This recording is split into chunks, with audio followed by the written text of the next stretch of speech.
Quero agradecer a oportunidade, eu acho bom. Eu estou vindo de Paraty direto, sem parar em lugar nenhum. Parei aqui, uma rua ao lado, vou botar o carrinho lá. Mas com muito prazer. E agora, nessa mesma hora, também eu tinha sido chamado para um papo em Campo Grande, também sobre o mesmo assunto. É o assunto, inclusive, uma flip lá em Paraty, também andou habitando lá determinadas mesas, por sinal boas, e que já significa um certo ganho. Está existindo pelo menos reflexão aí por parte de pessoas intelectuais.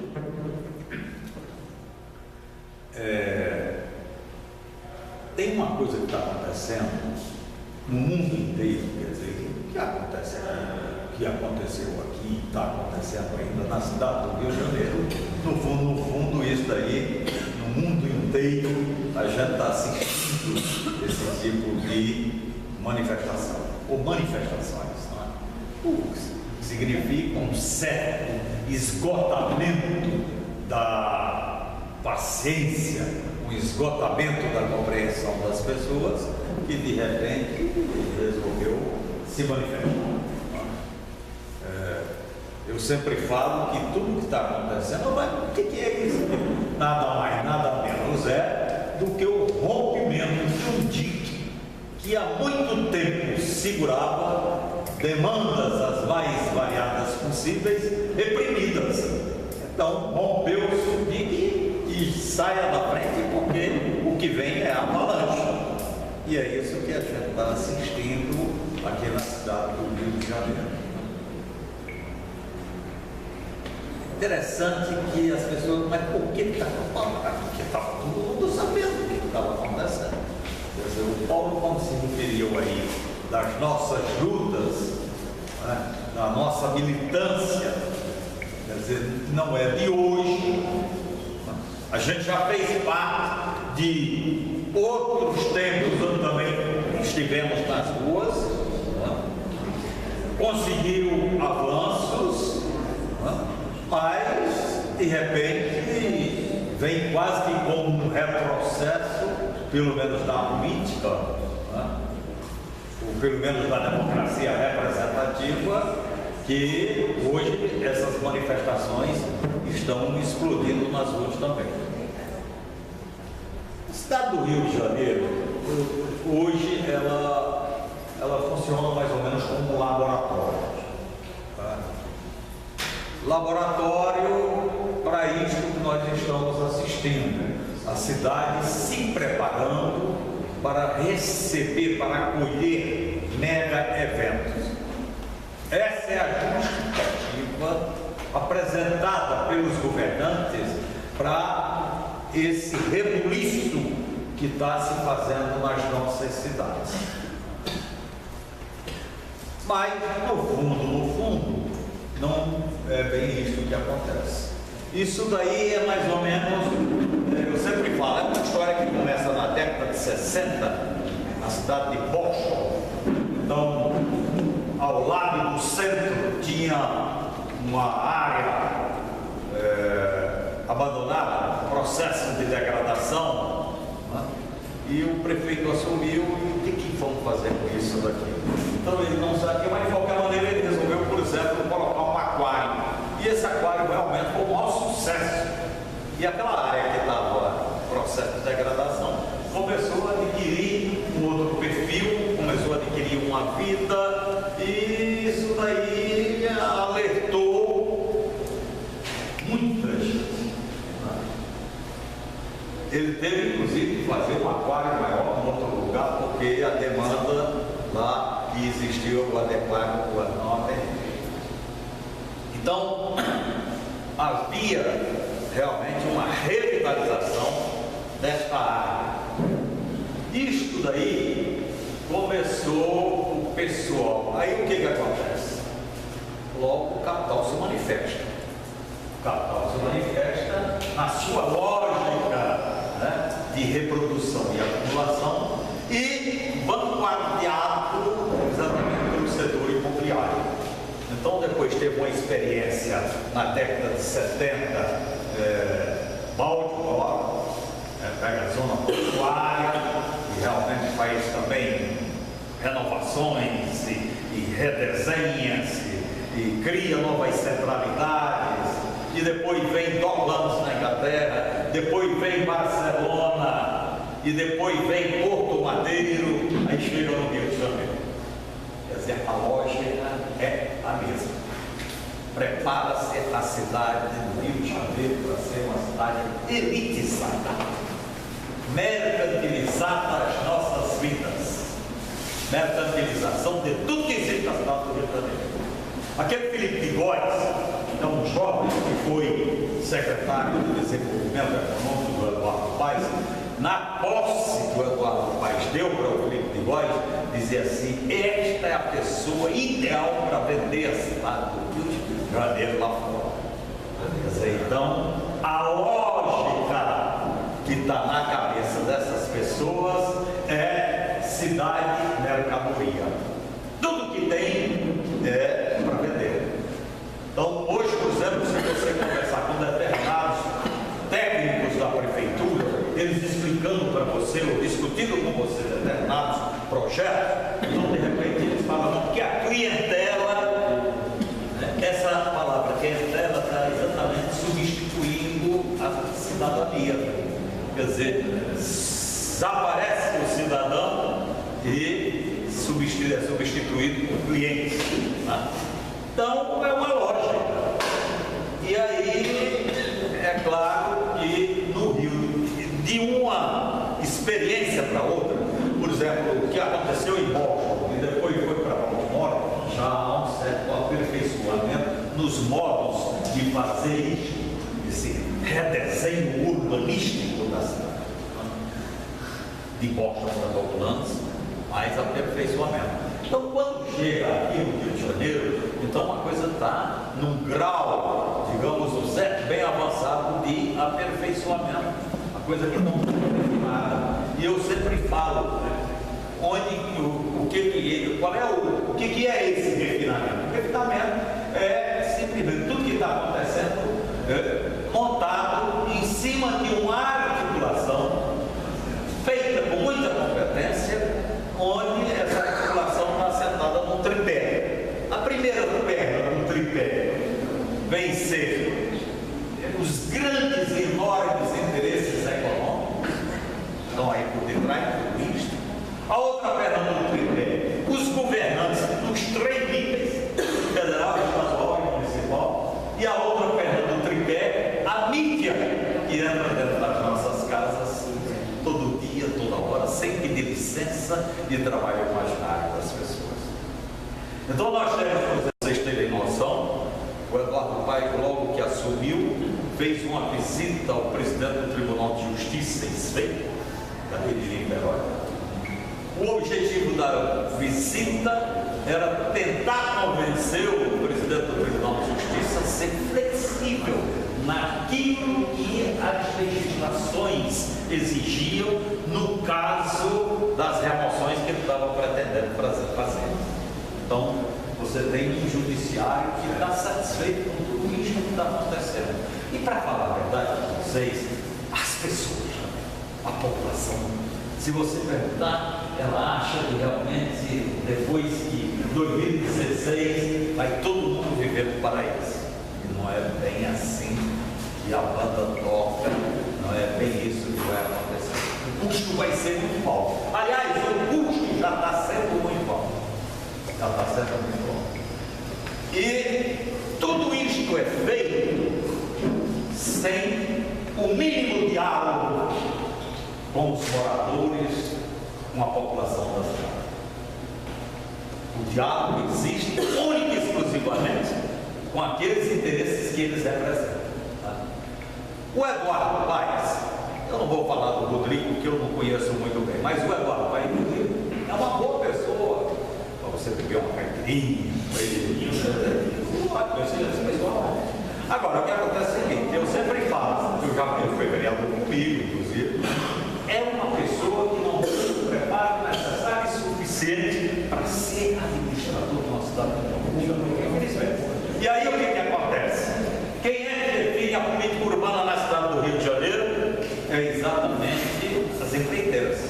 Quem é que define a política de transporte na cidade do Rio de Janeiro? FETranscom.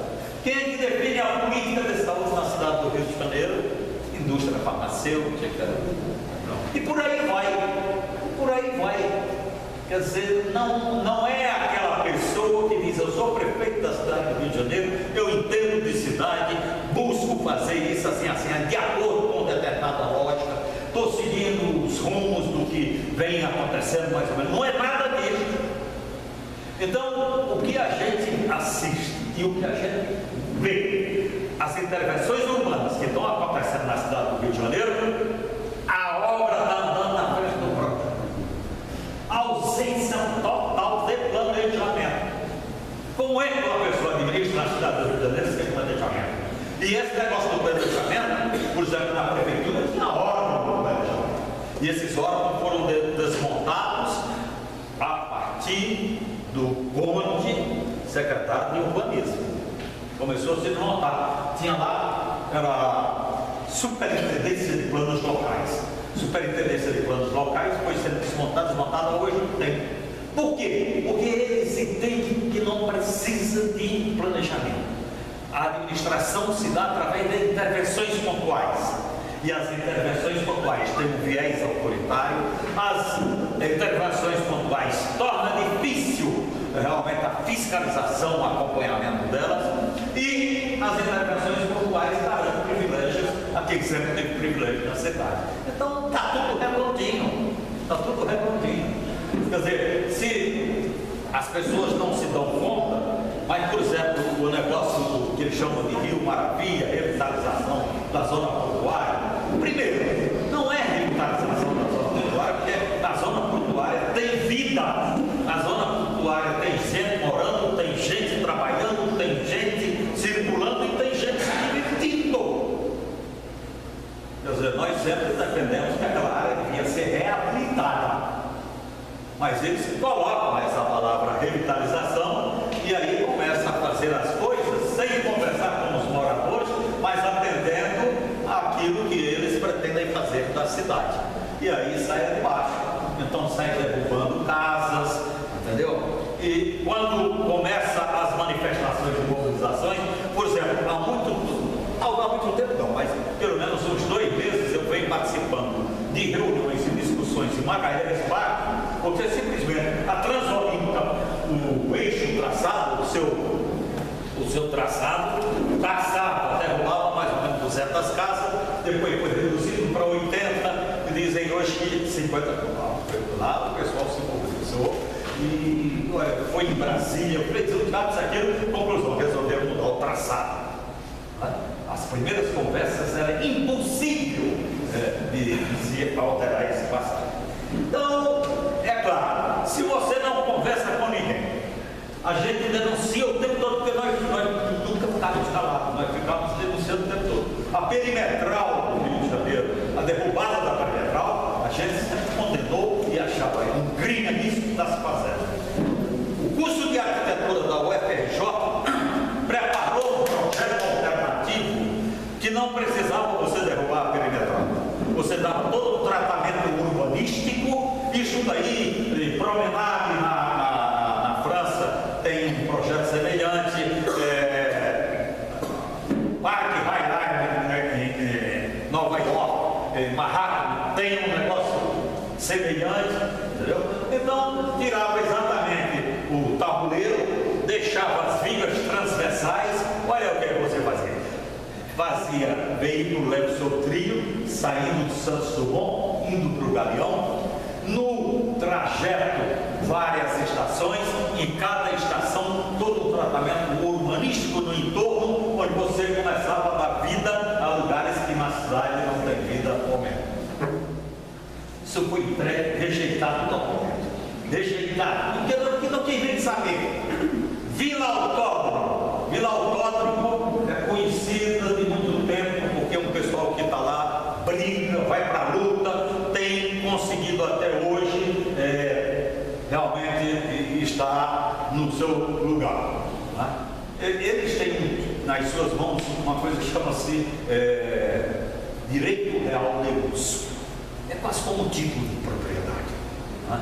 Por 99 anos foi pois eles estão querendo tirar custo que custar. E só para vocês terem noção, a prefeitura fez um concurso para a aprovação do projeto conceitual. O projeto conceitual que ganhou num concurso feito pela prefeitura garante a permanência da Vila Autódromo. 3 meses depois, o mesmo desenho começou a circular sem a permanência da Vila Autódromo. Quer dizer, então eles vão fazendo esse tipo de coisas, aí que era por conta do Pacto Olímpico. Aí a FIFA disse que não tem nada a ver com essa história. Aí eles logo inventaram que uma dessas trans, então de repente eles fizeram uma alça que não existia, essa alça passando exatamente por cima da vida. Então, isto, as pessoas vão dentro de si acumulando revoltas, porque não é uma comunidade, é Vila Autódromo, é Vila Recreio, é Providência, é Pedra Lisa, e por aí vai, é uma infinidade, isso em relação às remoções. E aí, aqui já está, as remoções, eu tentei entrar com uma CPI, consegui para a gente apresentar uma CPI protocolar. A solicitação precisa de 17 assinaturas. Inclusive com a mobilização deles lá dentro da Câmara, então nós conseguimos 19 assinaturas. Assim que o prefeito soube, ligou imediatamente lá nos prepostos dele, 5 retiraram a assinatura. Aí veio preso a CPI. E não podia retirar porque já tinha sido protocolado. Mas aí eles, não sei o que, precedente, que não sei o que, isso aqui, inviabilizaram. A CPI dos transportes, nós só conseguimos por conta das manifestações que estão acontecendo nas ruas. Não é por conta de capacidade nossa, não, conseguimos ganhar. Nós, quando apresentamos o projeto, nós conseguimos 11 assinaturas. O Guaraná, que é o líder do governo, ficou maluco, começou a pressionar as pessoas para não assinar, inclusive uma retirou a assinatura. Então nós ficávamos com 10 assinaturas, faltava 7. E nas nossas contas a gente ia chegar a 14, de repente mais 3 seria fácil conseguir. Com as mobilizações, eles tiveram um verdadeiro pavor e medo da Câmara ser invadida. Na terça-feira, que é quando eu dei entrada, que não tinha ainda as 17 assinaturas, eu fui falar com o presidente. Eu digo, olha, vai vir um pessoal aí e eu gostaria de garantir a presença deles, a entrada deles, exatamente para ocupar as galerias. Quando eu entrei na reunião, estava cheio de vereador. Comecei a falar e já dizendo o seguinte: estou surpreso e quero fazer uma reclamação. Por que eu não estou sabendo dessa reunião? Aí eles falaram, não, mas aqui é reunião do bloco, não é dos vereadores.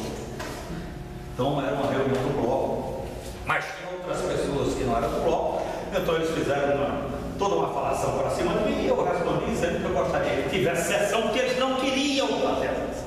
Eu disse, bom, primeiro, eu estou com 17 assinaturas, você quer dar entrada, tem que ter sessão. Não, mas nós vamos dar um jeito, não tem a sessão, garantimos a você protocolar, a CPI, aquilo. Não, eu quero que haja a sessão.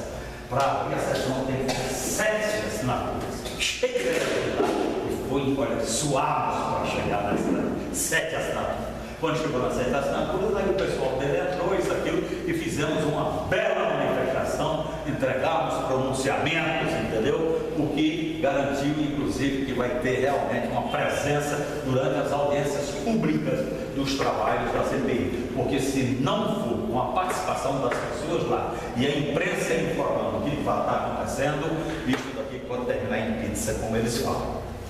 Até porque vai ser diferente daqui. Lá, por exemplo, eu que sou o autor, deveria ser o presidente. Não vou cuidar da presidência, são 5 membros, é eu e mais 4 tudo da base do governo.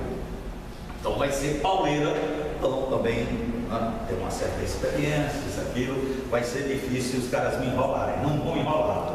Nós estamos aproveitando o recesso, vamos exatamente nos preparar, buscar as nossas parcerias, aí pessoas técnicas especializadas, entendeu? Mas, por exemplo, durante esse recesso, eu estou vendo que a própria prefeitura está se manifestando e se mobilizando, dizendo que já autuou empresas, fechou o contrato, eliminou o contrato com empresas, aquilo, dando uma satisfação para o povo. Tribunal de Contas desarquivando aquilo que pediu para ser arquivado, ou seja, há aí toda uma preparação também para depois chegar em agosto e dizer que não há nem necessidade de se fazer uma CPI, mas nós queremos abrir essa caixa preta. Não é só a questão, para concluir, não é só a questão da planilha de custos. Nós queremos saber como é que opera o fluxo financeiro dessas empresas. Nós queremos saber como é que opera a fiscalização do poder público dos serviços prestados por essas empresas. Nós queremos saber como é que acontecem as relações trabalhistas dentro dessas empresas. Nós queremos saber como é que essa coisa do cartel está acontecendo e aconteceu. Então, nós vamos abrir, nós vamos fazer barulho. Não vai ficar parado. Não vai ficar parado. Então, é isso aí. Eu acho que foram as manifestações. Se não fossem as manifestações, nós não tínhamos conseguimos 27 assinaturas. 27 assinaturas. Nós não tínhamos, jamais conseguiríamos essas 27 assinaturas se não fossem as mobilizações. O companheiro Paulo Pinheiro quis fazer uma CPI em relação às OS, que barbaridades que estão fazendo aí exatamente na política de saúde da cidade do Rio de Janeiro, cujo projeto é exatamente a privatização do serviço de saúde, que já está bastante avançado. Na área da educação, eu trabalho muito com a educação, eu faço visita a escolas com uma certa periodicidade, está se sucateando a escola pública na cidade do Rio de Janeiro. O objetivo é exatamente depois sucatear, justificar que para resolver o problema vai ter que entregar a iniciativa privada, que essa tem competência. Então, a gente vai ter que se preparar para isso aí, para fechar mesmo. Eu acho que daqui para frente vai mudar, vai ficar assim, não vai ser a mesma coisa, né? As pessoas acordaram. Você viu na nossa campanha, por exemplo, do Marcelo Freixo, sem dinheiro, sem tempo de televisão, sem nada, isso, aquilo, nós tivemos quase 30% dos votos. E eu sempre falei, a campanha do Marcelo, por exemplo, tem dois grandes méritos. Primeiro, é ter trazido a discussão da política para o processo eleitoral. Devia fazer pelo menos 30 anos que não existia. E segundo, trouxe a juventude, e há muito tempo estava descolada e se afastando cada vez mais da política, né? Então, aquilo dali foi um passo adiante, e eu acho que agora é um passo mais adiante, porque as coisas acontecendo, a gente meio aflito, porque nada estava acontecendo, dizendo, puxa, mas o negócio aí é só virtual, não é presencial. De repente, o tal da gota d'água extrapolou tudo, foram para as ruas, e pode ficar certo, nós temos que continuar nas ruas. A cera do ouvido não saiu ainda totalmente, né? Tanto que o pessoal diz que o tal do movimento Passe Livre, por eles estão colocando em prática, né? O seu Renan Clair pegou um avião, jogou lá para Natal, o casamento lá dos seus familiares, o outro do Congresso veio assistir o jogo de futebol também no avião, quer dizer, as coisas, entendeu? Tudo isso, a presidenta totalmente perdida, entendeu? Esse negócio, nas ruas não tem ninguém pedindo reforma política. A gente quer acabar com a corrupção, quer postura diferente dos políticos, a gente quer saúde, a gente quer educação, a gente quer habitação digna, a gente quer exatamente assistência social e, além de tudo, nós queremos transparência daquilo que é feito com o dinheiro do contribuinte. E isso daí, as pessoas não deverão sair das ruas enquanto realmente essa coisa não começar a mudar.